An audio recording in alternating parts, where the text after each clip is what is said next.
every job that must be done, there is an element of fun. You find the fun and snap. The job's a game. Hello everybody, it's only me, Marjorie Poppins. I should be in the stage, shouldn't I? Look at my lovely outfit. It's lovely, isn't it? Oh, I could be the next Emily Blunt. I could be in Emily Blunt Poppins 2. Anyway, well, I picked this one, right, because, well, I'm babysitting wee Pansy Potter. Oh, it's a wee pal, wee Pansy Potter. And I thought, oh, she loves Mary Poppins. She puts Mary Poppins on, you know, on the streaming, on the, what do you call it, the streaming service.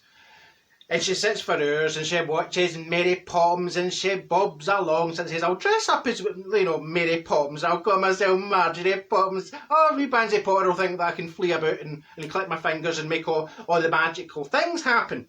So I put this on, right, and we were watching the Mary Poppins in the telly, and I says, oh, Julie Andrews, she was lovely, wasn't she?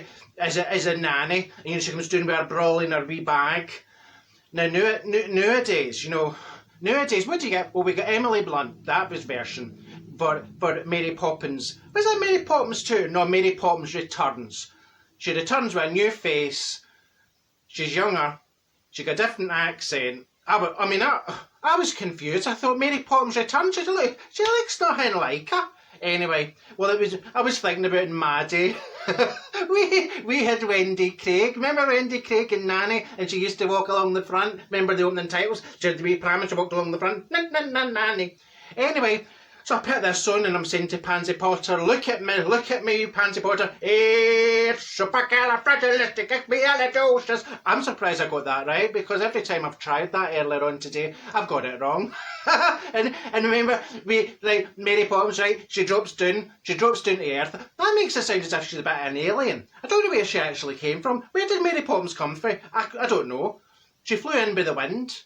She must have been eating the Brussels sprouts, because, I mean, she must have came quite a distance. She goes up into the clouds and then she just disappears. Anyway, well, I was thinking about when she lands and, right, she's in the nursery and she opens that, you know, the magic bag, the carpet bag. She opens the carpet bag.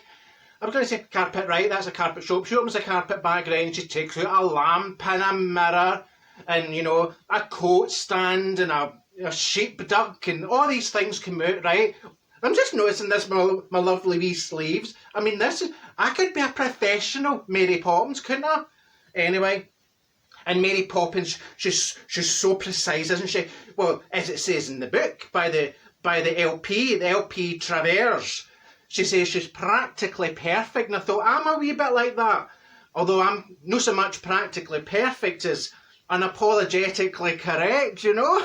and the accent, remember Dick Van Winkle with the accent?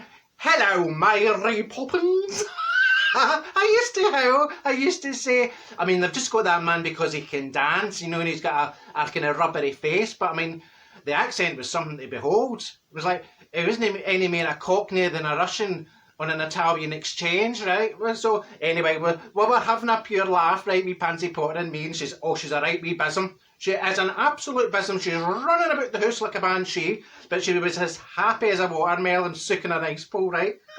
Well, and she's that fast. I mean, she's that fast. I mean, I'm a woman of a certain age. I can't cope with that. You know, I'm running about after her and I can't catch her, and she knows fine that she can't. She can outrun me. You know, I can't catch her. She's off like a whippet. She's away there like, what's his name? Usage Bolt, you know, for the running.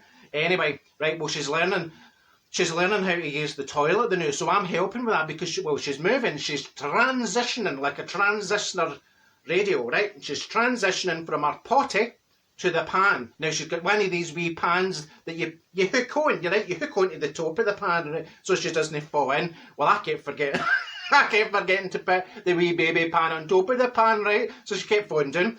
Well, every time she went to the toilet, it was like a scene for Flipper. You just heard the splash, and I was like, oh no, that's that wee lassie away doing that toilet hole again. Anyway, well, she was running about like a dafty. So she says, you are going to tire me out. So I got some grease, I got some lard, and I greased up the bathtub, right? Put in there, packet of hula hoops, some wine gums, happy as Larry. So she was in there for a couple of hours, and I read my magazine and had a wee chat with Seng on the phone. She says, oh, I thought you were babysitting me Pansy Potter the day. I says, she's in the bathtub. she says, oh, what's she doing in there? She having a wee bath? I says, no, she's just some recreational fun. So that was fine.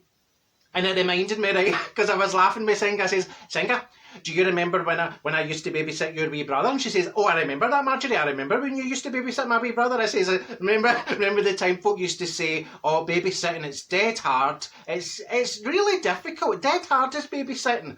And the first time I went to babysit that wee boy, I was sitting on him for an hour and a half, and the wee thing didn't make a sound. I went, what's everybody going on about? I don't think this is as hard as they're all saying it is. Anyway, can't yap a roadie, because look, I've got my hat, so I'll put my wee hat on, right, oh, look at me now, chum-chum-a-night. I was going to climb onto the roof to have a wee laugh with Pansy Potter, but I thought I'll end up in A&E, so I need to discover how I can fly. I think I'll need the Council crane. I was oh, here's Senga coming up the stairs. Senga, how am I going to flee, hen? Chum-chum-a-night, chum-chum-a-night, chum-chum-cha-roo.